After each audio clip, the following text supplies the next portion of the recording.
Shells tore into the French positions faster than anyone had predicted, faster than anyone had prepared for. The ground shook, dugouts collapsed, men who had survived the Eastern Front, the streets of Kharkov, the frozen approaches to Berlin, pressed themselves into the dirt of a Vietnamese valley and waited for it to stop. It did not stop. Dien Bien Phu was supposed to be a trap. The French had built a fortified base deep in enemy territory, daring the Viet Minh to attack it head-on. General Henry Navarre was certain that if Vo Nguyen Giap's forces came out into the open, French firepower would destroy them. It was a reasonable calculation. It was also catastrophically wrong. What Giap had done was considered impossible. Over months of preparation, using tens of thousands of civilian labourers working at night and under jungle canopy, the Viet Minh had dragged heavy artillery, howitzers, anti-aircraft guns, multiple rocket launchers, up through near-vertical jungle terrain and dug them into the hills surrounding the valley. Every gun was hidden, every position was reinforced. When they opened fire, on the evening of March 13th, the French had no answer. The first strong point to fall was Beatrice. It was held by the 3rd Battalion of the 13th Foreign Legion Demi Brigade. These were not soft soldiers. They were Legion, hardened, professional, many of them combat veterans of years in Indochina. They held their positions as Viet Minh infantry swarmed the wire following an artillery preparation that had already gutted their command posts and killed their officers. The battalion was overrun in hours. Most of the men defending it died where they stood. Within those positions, among the dead and the fighting and the collapsing earthworks, were men whose accents were not French, whose names, when they gave them at all, were often not the names they had been born with. Former soldiers of the Waffen-SS, veterans of the most savage fighting on the Eastern Front, now wearing the uniform of the French Foreign Legion. They had come to the Legion after 1945 through the only route available to men with their history. Strongpoint Gabriel fell on March 15th. Anne-Marie was abandoned. The French airstrip, the garrison's only supply line, came under direct artillery fire and within days was barely operable in daylight. Resupply aircraft ran the gauntlet of Viet Minh anti-aircraft fire to drop ammunition and food, losing planes and crew on almost every mission. The wounded could not be evacuated. They accumulated in the medical bunkers as the perimeter shrank. The French artillery commander, Colonel Charles Piroth, had personally assured the garrison that his guns would silence any Viet Minh artillery within hours of it opening fire. On the night of March 13th, having watched his counter-battery missions fail completely, Piroth went to his dugout, held a grenade to his chest, and pulled the pin. He was found the following morning. The garrison buried him quietly and said nothing publicly. There was no point demoralizing men who were already beginning to understand what kind of battle this was. The 1st and 2nd Foreign Legion parachute battalions, the 1st BEP and the 2nd BEP became the garrison's fire brigade. Every time a position was lost, they were the ones sent to take it back. Night counterattacks across open ground threw artillery fire into Viet Minh trenches that had been pushed forward metre by metre toward the French lines. The casualties were savage. An officer in the 1st BEP later described leading a platoon of 30 men into a counterattack on a lost trench line and returning with 11. The position was retaken. It was lost again 2 nights later. Among those men, in the trenches, in the counterattacks, in the shrinking perimeter, the German veterans were noted by their comrades for a particular quality. Not recklessness, not bravado, something colder than that. A steadiness in conditions that unraveled less experienced soldiers. Men who had held shrinking perimeters before, who had made do with dwindling ammunition before, who had watched officers die and kept the unit functioning before. The Eastern Front had produced soldiers of a specific type. Dien Bien Phu was, in certain brutal respects, familiar to them. The siege lasted 56 days. By the end, the garrison was living in flooded trenches under near-constant artillery fire. Rations were cut, ammunition was rationed. The wounded filled every available space underground. Soldiers who had been fighting for weeks without proper sleep or food continued to man their positions, repel probing attacks, and launch counterattacks they knew had little chance of holding ground. On May 7, 1954, the Viet Minh broke through the last French lines. De Castries' command bunker was surrounded. The order came to cease fire. After 56 days, Dien Bien Phu had fallen. Around 2,300 French Union soldiers were dead. 10,000 more went into captivity. The forced marches through the jungle, the prison camps. Fewer than half of the prisoners would make it home. The Germans who died in that valley left nothing behind that anyone would claim.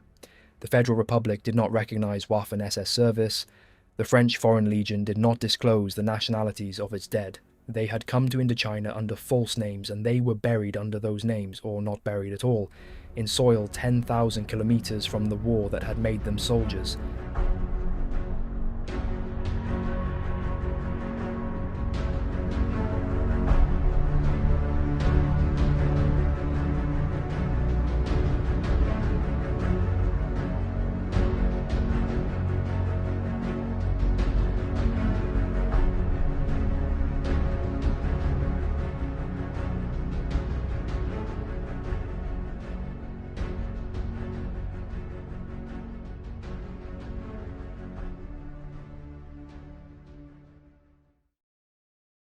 The unconditional surrender of Nazi Germany took effect at 11:01 p.m. Central European Time. Across the continent, the machinery of the Third Reich stopped. The armies dissolved. The flags came down. What remained was wreckage, shattered cities, incinerated archives, and millions of men who had fought for a state that no longer existed. The arithmetic of defeat was staggering. Roughly 7.6 million German and Austrian soldiers were in Allied custody when the ceasefire took hold. The Americans processed theirs through enormous temporary enclosures along the Rhine, the so-called Rhine-Wiesenlager, where overcrowding and inadequate rations killed tens of thousands before the system stabilized. The French held somewhere between 750,000 and 1 million German prisoners, dispersed across camps in France, North Africa, and the occupation zone in southwestern Germany. For the men in those camps, the calculus was grim. Europe lay in ruins. Hamburg, Dresden, Cologne, Nuremberg, each reduced to rubble, their populations scattered, their infrastructure gone. Food was critically short across the Western occupation zones through 1946 and into 1947. A former soldier with Waffen-SS service on his record, or any number of political liabilities from the Nazi years, faced not just poverty but Allied denazification proceedings. The options for young men were narrow: remain in Germany and navigate the occupation bureaucracy. Ration queues, rubble clearance, interrogation, the slow grind of tribunals, or find another exit. The French Foreign Legion provided one. The Legion was not a new institution. France had maintained it since 1831. A force apart from the Metropolitan Army, recruited from foreigners, governed by its own traditions. The central promise of the Legion had always been reinvention. A man could enlist under an assumed name. His past was not investigated. What mattered was the contract he signed, the training he completed, and the battles he fought. The Legion called this the anonymate, the anonymity. It was not simply tolerance of concealment, it was institutional policy. The Legion asked what a man could do, not what he had been. France needed men urgently in 1945. The colonial empire required garrisoning, and metropolitan French manpower had been bled by 5 years of war and occupation.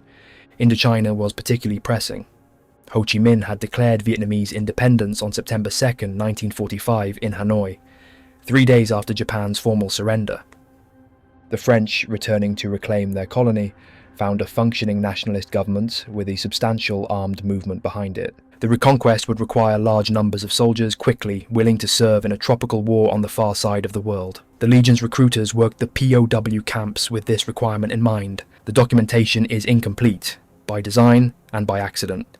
Records were lost, destroyed, or never kept in forms that researchers could later access. What the historical record does establish is that German and Austrian prisoners were actively recruited. Some were processed directly from captivity into the Legion. The anonymat made systematic tracking of individuals nearly impossible from the moment they signed their enlistment papers under whatever name they chose to give. Men who joined in 1945 and 1946 were processed through the Legion's depot at Sidi Bel Abbes in northwestern Algeria. Many were already experienced soldiers, Eastern Front veterans, men who had fought in Italy, France, North Africa. They knew how to march, shoot, dig, and maintain equipment. The Legion's training cadre had limited patience for extended orientation. The war in Indochina was already consuming units faster than they could be replaced. What drove individual men to sign? The question resists clean answers. For some, the Legion offered legitimate wages when employment in Germany was nearly impossible. For others, it offered distance, from occupation authorities, from neighbours who knew their wartime histories, from families torn apart by defeat. For men who had served in formations later designated criminal organizations at Nuremberg, the anonymate offered something more specific. A legal fiction that could put a new name and a new nationality between them and any accounting for what they had done. Not every man who joined carried a dark secret. The post-war landscape was full of ordinary former soldiers who had served unremarkably in the Wehrmacht, survived without committing atrocities, and found themselves with no viable civilian future. The Legion took all of them without discrimination. The Viet Minh were aware of this from early in the war. What they chose to do with that knowledge would shape the historical memory of the conflict for generations. The precise ethnic and national composition of the Foreign Legion during the Indochina War years is one of the most contested questions in modern military history. Popular accounts have asserted figures ranging from improbable to impossible, claims that the Legion was overwhelmingly composed of former SS, that entire battalions were staffed by war criminals, that Dien Bien Phu was in essence a battle fought by Waffen-SS veterans. These claims are not supported by the archival evidence. The most thorough scholarly treatment of this question is associated with the German historian Eckhard Michaels. His research, published in his 1999 work on German soldiers in the Foreign Legion and in subsequent articles, represents the most rigorous attempt yet made to reconstruct reliable figures from imperfect sources. His findings are not definitive. He would be the first to say so, but they are the best available baseline for serious discussion. What the research establishes first is the scale of German-speaking participation. Between roughly 1946 and 1954, the active years of the Indochina War, German-speaking legionnaires constituted approximately 48% of total legion strength. This figure requires immediate qualification. German-speaking does not mean citizens of the German Reich or members of the Wehrmacht. It encompasses Germans proper, Austrians, German-speaking Swiss, Alsatians and Volksdeutsche, ethnic Germans who had lived in Romania, Poland, Hungary, Czechoslovakia and the Baltic states, and any other recruit whose native language was German. This distinction matters enormously. The Volksdeutsche category alone contained hundreds of thousands of men conscripted into the German military from across Eastern Europe, not from Germany proper. Austrian veterans occupied a complicated category. Austria was reconstituted as a separate state after the war, but Austrians had served throughout the German military. The 48% figure, correctly understood, describes a linguistic and broadly cultural bloc, not a national or political one. The second critical question is how many of these men had Waffen-SS service in their backgrounds. This is the question that popular mythology has most thoroughly distorted. It is also the question that the archival record is least equipped to answer. The anonymat is the central problem. A man who had served in the Waffen-SS and wished to hide that fact could enlist under a false name and falsify his service history. The Legion did not run fingerprint checks against Allied war crimes registries. It did not cross-reference SS personnel rosters. It asked questions and accepted the answers it received. Michels and other researchers have suggested that SS veterans constituted a minority of the German-speaking legionnaire population, in some estimates a single-digit percentage of total German-speaking recruits. This must be stated carefully. The estimate is derived from partial records, survivor testimony and inference, not comprehensive personnel files. It is an estimate. It might be wrong in either direction. What it is not is the tens of thousands of hardened SS veterans that sensational accounts have described. The majority of German-speaking recruits appear to have been ordinary Wehrmacht veterans, men who had served in army infantry, panzer grenadier and artillery units, men who had fought conventionally, survived and found themselves without prospects in the post-war ruins. There were documented cases of Waffen-SS veterans within Legion ranks. This is not disputed. But the evidence does not support the claim that they constituted an operational subculture, maintained unit cohesion around SS identity, or shaped the Legion's culture in any meaningful way. The Legion absorbed men into its own institutional culture, not the reverse. A Legionnaire's loyalties ran to his regiment, his company, and the men to his left and right. The Legion's officer corps, French, drawing heavily on Saint-Cyr graduates, commanded the formations. A former Waffen-SS NCO serving in the 3rd Regiment Étranger d'Infanterie was under French command, fighting under French doctrine. The SS was in his past. The Legion was his present. The ship from Marseille to Saigon took 3 weeks. The men stood at the rail and watched the Mediterranean give way to the Red Sea and the Indian Ocean. They were heading to a country most of them could not have placed precisely on a map 6 months earlier, Indochine, French Indochina. Vietnam, Laos, Cambodia, each with distinct languages, histories, and each now in various stages of resistance to the reassertion of French control. Saigon in 1946 was a city under tension. Negotiations between France and Ho Chi Minh's Democratic Republic of Vietnam collapsed in the autumn of 1946. The French shelling of Haiphong in November killed several thousand Vietnamese civilians. The DRV responded with attacks on French positions in Hanoi in December. The war was formally underway. Legion units were assigned to Tonkin, the northern region, where the main weight of the Viet Minh stood. They garrisoned the string of outposts along the Chinese border, the so-called RC4 axis, route Colonial 4, connecting Cao Bang, Dong Quai, That Quai, and Lang Son in a chain running northeast toward the frontier. These posts controlled the main route by which the Viet Minh could receive supplies and reinforcement from Communist China, which had just completed its own civil war in 1949. Holding them was strategically essential. Supplying them was another matter entirely. The legionnaires who went to Tonkin in 1947 and 1948 found a war unlike anything in the European experience. The enemy was everywhere and nowhere. Villages provided information, food, and shelter to Viet Minh units. The Viet Minh maintained political commissars in virtually every settlement of significance, and their enforcement of discipline was not gentle. Men were killed by mines, by snipers they never saw, by ambushes that materialized from the undergrowth and vanished before a coherent response could be organized. General Vo Nguyen Giap, the architect of Viet Minh military strategy, had studied French tactical doctrine and found its weaknesses. The French prized the set-piece battle, the decisive engagement, the concentration of force. Giap would give them set pieces only when he was certain he could win them. The reckoning came in October 1950 along Route Coloniale 4. The fall of Cao Bang began with the fall of Dong Quai. On September 18, 1950, two Viet Minh regular divisions assaulted the Legion garrison at Dong Quai, a fortified post midway between Cao Bang and Lang Son. The garrison fought for 2 days before being overwhelmed. Dong Quai's fall severed the supply line to Cao Bang and cut the RC4 into isolated segments. The French response was to attempt evacuation and relief simultaneously. Through terrain the Viet Minh had spent weeks preparing.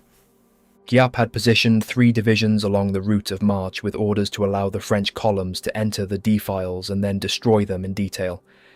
The ambush was not a chance encounter, it was a planned encirclement at divisional scale. The French, moving through jungle so thick that column commanders could not maintain visual contact with their own flanks, had no warning. The column commanded by Colonel Lepage was hit first, in the Coxar Gorge, on October 7th. Artillery fire destroyed the column's cohesion within hours. Companies were cut off, radio communications failed. The 1st Battalion Étranger de Parachutistes, the 1st BEP, the Legion's elite airborne formation, was committed to reinforce Lepage and was itself caught in the killing ground. The column, attempting to push south from Sao Bang, was hit simultaneously from multiple directions. What followed was not a battle in any conventional sense, it was annihilation. Roughly 4,800 men, French regulars, legionnaires, and North African troops, were killed or captured. The 1st BEP was virtually destroyed as a fighting unit. The garrison of Cao Bang was killed almost to the last man attempting to break through to Lang Son. The RC4 disaster was the largest French colonial defeat since the catastrophe at Lang Son in 1885. It destroyed the French position along the entire northern frontier. Dong Quai, That Quai, and Lang Son were all abandoned in rapid succession. The road to China was open. Giap could now receive materiel, advisors, and reinforcement from the People's Republic with relative freedom. The strategic balance in Indochina shifted in October 1950, and it never shifted back. The 1st BEP was rebuilt, the war continued, but something had changed in the understanding of what was possible. The French had learned at enormous cost that the Viet Minh was not an insurgency to be suppressed, and it was an army. The years between RC4 and Dien Bien Phu were a grinding attrition across the Tonkin Delta and the highland borderlands. The French built outposts. The Viet Minh isolated and attacked them. The French sent convoys. The Viet Minh ambushed them. By 1953, the Legion had been fighting continuously in Indochina for 7 years. Its regiments had been bled, rebuilt, and bled again. New recruits, fewer Germans now as West Germany began its own economic recovery, cycled through the depot and into the line.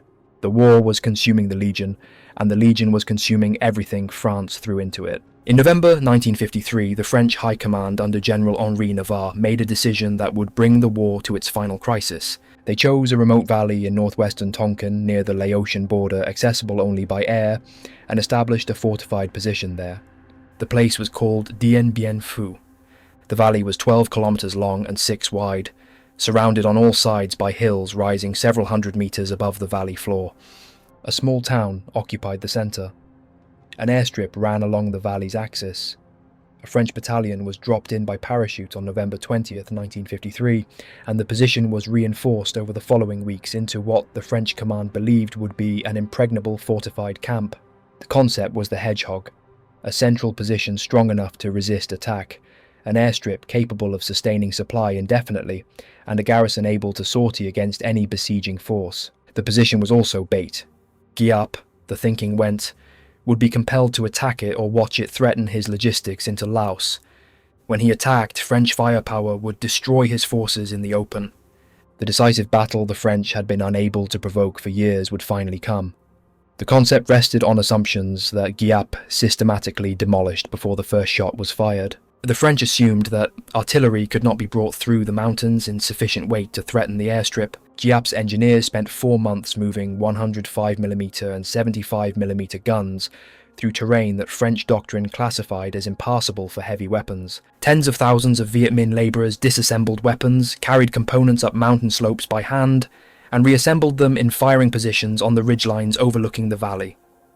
When those guns opened fire in March 1954, the French artillery commander, Colonel Charles Pyroth, who had personally guaranteed the position could not be effectively shelled, reportedly went to his dugout and killed himself with a hand grenade. The battle began officially on March 13, 1954. Viet Minh forces attacked and overran the strongpoint designated Beatrice, held by the 3rd Battalion of the 13th Foreign Legion Demi-Brigade, the 13th DBLE, one of the Legion's most storied formations. Beatrice fell within hours. Its garrison was killed or captured to a man. Gabriel fell the following night. Anne-Marie was largely abandoned as its Thai auxiliary garrison dissolved into the jungle. The French garrison of roughly 16,000 men was now encircled in a valley whose air supply was increasingly compromised. Viet Minh anti-aircraft batteries on the surrounding heights made daylight resupply missions hazardous. Night drops were imprecise. The mathematics of a siege worked inexorably against the garrison. The Legion's component was substantial. The 13th DBLE held the central strongpoints. Its 3 battalions, including a large proportion of German-speaking NCOs and enlisted men, fought from beginning to end. The rebuilt 1st BEP was reinforced by drop, men jumping directly into the besieged valley as the perimeter contracted, landing on a drop zone under artillery fire, knowing before they stepped out of the aircraft that the odds were not favourable. Giap's approach was methodical. His engineers dug zigzag approach trenches that gradually extended toward the French perimeter through February, March and April, tightening the noose. The strongpoints fell one by one. Dominique, Huguette, Eliane, contested with desperate ferocity, changing hands multiple times in night fighting that cost both sides heavily. The wounded accumulated in a central medical facility increasingly inadequate for the numbers requiring treatment. On the night of May 6th and into the morning of May 7th, 1954, the Viet Minh launched their final assault. The remaining strongpoints were overrun. The French command, with no defensive perimeter remaining and no prospect of relief or supply, ordered a ceasefire. The garrison commander, General Christian de Castries, was captured in his command bunker. Around 10,000 men were taken prisoner. Of those prisoners, fewer than half, estimates range between 3,000 and 4,000, survived captivity and were repatriated after the Geneva Accords of July 1954. The march to the prisoner camps, on foot through hundreds of kilometers of highland terrain, killed thousands. Malaria, dysentery and inadequate food in the camps killed more. German-speaking legionnaires were among the dead, the prisoners, and the few hundred who escaped through the jungle toward Laos. Where they had given their real names, those names appeared on casualty lists. Where they had served under assumed identities, they vanished from the record with the anonymity the Legion had promised them when they enlisted. The fall of Dien Bien Phu on May 7, 1954, ended the French Indochina War. The Geneva Accords of July 21st partitioned Vietnam at the 17th parallel. The French withdrew. The Legion redeployed to Algeria, where another war had already begun. The Indochina War had cost France roughly 75,000 dead. The men who had fought in it returned, or did not return, to a France that had already begun the process of forgetting them. The myth did not arise fully formed from a single source. It assembled itself incrementally, from components that each contained some grain of truth, distorted through multiple retellings until the grain was invisible within the fabrication around it. The first component was the Viet Minh's own propaganda apparatus, sophisticated, politically disciplined, and working toward a specific end. The Democratic Republic of Vietnam, having defeated a French colonial army, needed to frame that victory within the ideological context of the Cold War. Framing the Indochina War as an anti-fascist struggle, not merely a colonial war but a continuation of the fight against fascism, served multiple purposes. It aligned the DRV's cause with the Soviet Union and China. It delegitimized French rule. It gave the victory moral weight in Western circles where anti-fascism retained genuine traction. After May 1954, DRV publications repeatedly characterized the French Foreign Legion as a force of fascist criminals. They published statements claiming that significant numbers of the Dien Bien Phu garrison had been former SS soldiers. These claims were assertions made by a government with strong incentives to make them, unaccompanied by documentation that independent researchers could evaluate. This is not to say the claims were entirely without foundation. Some SS veterans did serve in the Legion. Their presence was real. The DRV's propaganda exaggerated it enormously, but the exaggeration had a factual hook on which to hang itself. A claim that contains a deformed version of something true is far harder to dismiss than one that is wholly fabricated. The second component was Western journalism's appetite for the sensational. The fall of Dien Bien Phu attracted enormous international press coverage. Journalists were working with the information available to them, DRV claims, testimony from returned prisoners shaped by captivity and in some cases by DRV briefings before repatriation, and the long-standing popular understanding that the Legion recruited from Europe's outcast populations. The SS in Vietnam angle was a natural fit for the logic that governed much popular coverage of the war. The third and most durable component was fictional literature that presented itself as testimony. The central text is Devil's Guard, published in 1971 under the name George Robert Elford. The book presented itself as the memoir of a former Waffen-SS officer, an Obersturmbannführer, who had led an SS unit through the entire Indochina War. It provided tactical detail, personal anecdotes, and precisely the atmospheric darkness that suggested authenticity. Military historians who examined the book found it riddled with problems. Tactical operations described by Elford did not correspond to documented French operations. Unit designations and movements contradicted archival sources. The persona of the narrator was consistent with literary construction, not an actual military career. The consensus among professional historians of the Indochina War is that Devil's Guard is almost certainly fiction, a war novel with a first-person narrator designed to be read as memoir. The book's influence was substantial. It was widely read and translated into multiple languages. It provided a detailed, seemingly credible account of exactly the scenario that DRV propaganda had described. For readers who encountered it before the scholarly literature, it set the terms of what SS in Indochina meant. Later, sensational accounts drew on it, often without citation, as though its claims were established fact. The phrase, "last battle of the SS," crystallized this confusion. It implied that Dien Bien Phu represented some form of final stand by SS veterans, a notion that was cinematically compelling and historically baseless. The Battle of Dien Bien Phu was not an SS battle, a German battle, or a Nazi battle. It was a French colonial defeat inflicted by a Vietnamese national army on a garrison of French, North African, Vietnamese and Foreign Legion troops, of whom the German-speaking component was predominantly Wehrmacht veterans, not SS veterans. Why does the myth persist? The SS in Vietnam narrative appeals to a specific political imagination on multiple sides of the spectrum. For those who want to diminish French colonial enterprise, the association with fascism is rhetorically convenient. For readers of popular military history, a story about organised Nazi criminality persisting into the post-war jungle wars offers the satisfactions of genre fiction, moral clarity, extreme competence, darkness with a familiar shape. The archives do not provide those satisfactions. The archives provide incomplete records, contested estimates, and men without names hiding behind assumed identities in an institution designed from its founding to resist biographical accountability. What the archives support is more mundane, and in its way more disturbing. A large number of displaced, desperate European men, including some with serious moral liabilities from the Nazi years, serving in a colonial war France could not sustain against a nationalist movement with sufficient popular support to win. The simpler story is not true. The transition from the French Indochina War to the American Vietnam War was not clean. It was a series of overlapping involvements connected by geography and by the persistent reality of Vietnamese resistance to outside military domination. The men who bridged both phases of the conflict are a small and specific category. The most thoroughly documented individual in that category is not a former legionnaire or SS veteran. He is a Finnish officer named Lauri Törni, known to American Special Forces as Lauri Thorn. His biography is documented in military records and official US Army documentation in ways that distinguish him from the fabricated protagonists of works like Devil's Guard. He is worth examining precisely because his documented history is simultaneously more complicated and more credible than the mythology around him. Lauri Alan Törni was born on December 28, 1919 in Viipuri, the city on the Karelian Isthmus that would later be ceded to the Soviet Union and renamed Vyborg. He grew up in an independent Finland that had separated from Russia in 1917 and spent its formative years under persistent Soviet pressure. When the Soviet Union attacked Finland on November 30, 1939, initiating the Winter War, Törni was 20 years old and serving as a non-commissioned officer in the Finnish army.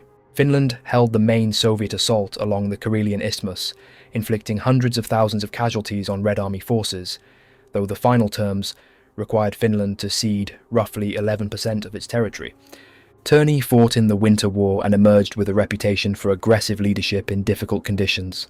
The Continuation War began in June 1941, when Finland moved to retake the territory lost in the Winter War, nominally as a co-belligerent with Germany in what the Finnish government characterized as a separate national conflict. Törni served as an officer in this conflict, eventually commanding a unit specializing in deep penetration operations behind Soviet lines, long-range patrols, gathering intelligence, disrupting communications, and conducting irregular operations at extraordinary risk. Finland negotiated a separate armistice with the Soviet Union in September 1944.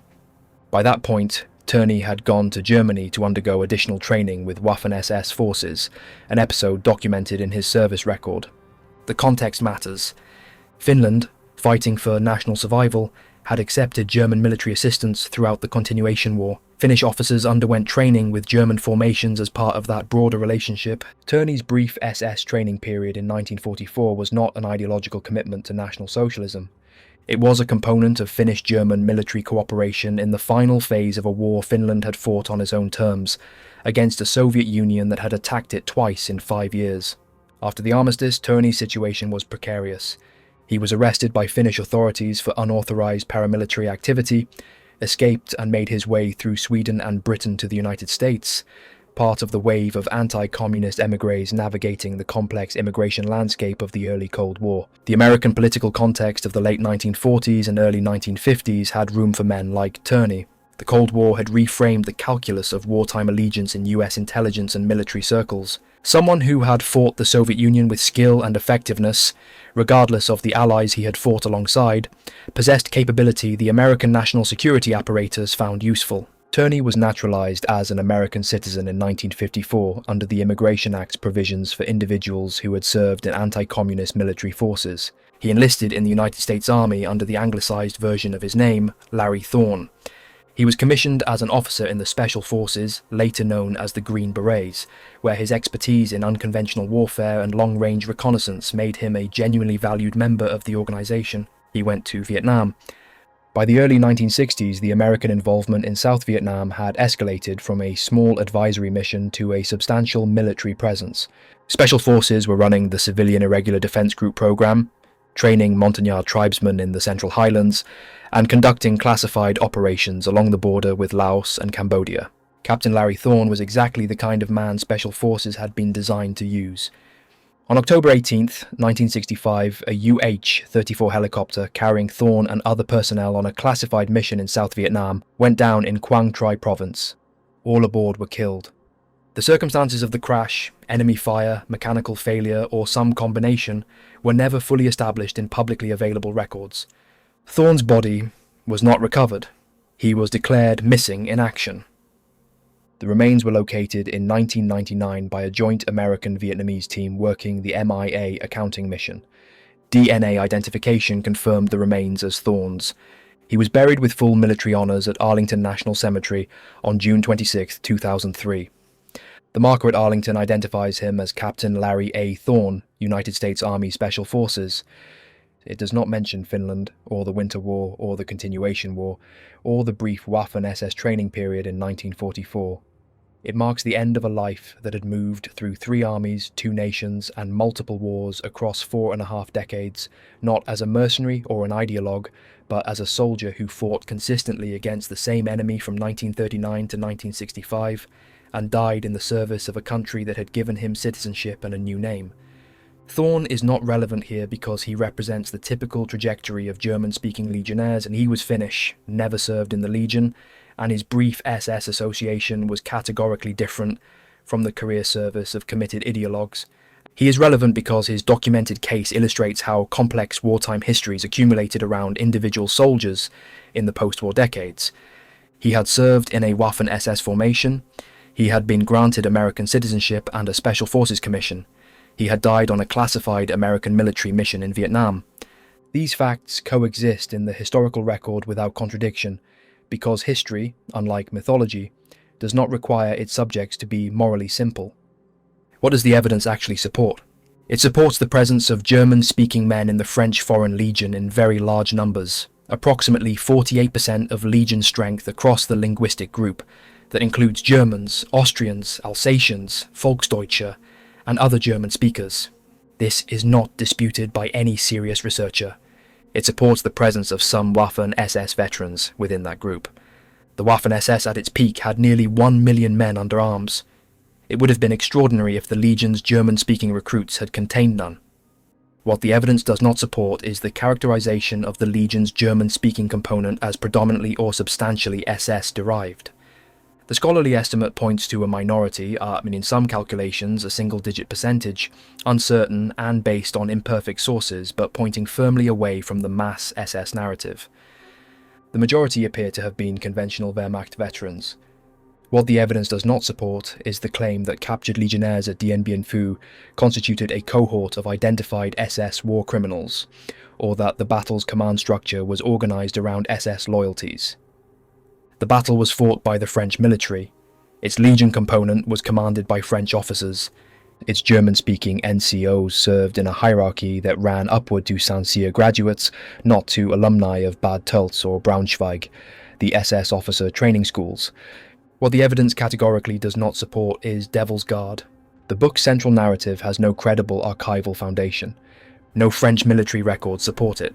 No independent testimony corroborates it. Its tactical and operational claims contradict documented history. It is not a source. It is a legend maker, and it has been spectacularly effective at making the legend. The persistence of the myth has a human cost. The Viet Minh's defeat of France was not a military operation against fascist holdovers. It was a political military campaign by a national liberation movement against a colonial power with insufficient will and insufficient resources to sustain its position. The Vietnamese who fought and died for independence between 1946 and 1954 deserve a history that accurately represents what they were fighting, not a history that reduces their enemies to cartoon Nazis in the jungle. The legionnaires who died in Tonkin, German, French, Moroccan, Spanish, Vietnamese, were men in a colonial army serving a power that had reasserted colonial domination by force. Some carried serious wartime histories, most were ordinary soldiers in an extraordinary and brutal situation. Their deaths were real. They happened to men with real names, real histories, real families who in many cases never received official notification because the anonymate had erased their identities before they ever reached Indochina. The dead who preferred anonymity took it with them. What remains after the myth is stripped away is a war. The Viet Minh defeated the French not because the legionnaires were weakened by their Nazi pasts, but because Giap was a better strategist than any French commander in Indochina, because the DRV had built a mass movement that the French could not suppress, and because France could not sustain the commitment the war required. Dien Bien Phu was not the last battle of the SS, and it was the last battle of French Indochina. Its garrison included Germans because the French Foreign Legion included Germans because post-war Europe was full of desperate men with nowhere to go. What mattered at Dien Bien Phu was whether you could hold your position under artillery fire on a hill in northwestern Vietnam, while the trenches crept closer and the airdrops failed and the ammunition ran short. Most of them did hold. Until the position no longer existed to hold, the myth persists because it is a better story than the truth. The truth is partial, uncertain, distributed across incomplete archives in multiple languages, and resistant to the dramatic frame that popular history requires. The myth is complete. It has SS veterans and jungle and a final stand and a kind of dark romance that archives by their nature cannot provide. The dead at Dien Bien Phu, German, French, Vietnamese on both sides of the wire, are past caring which story is told about them. The living and the historians are not. The obligation to the archive, to the incomplete, frustrating, irreducibly complex archive, is the only form of accuracy the dead are owed. It is enough.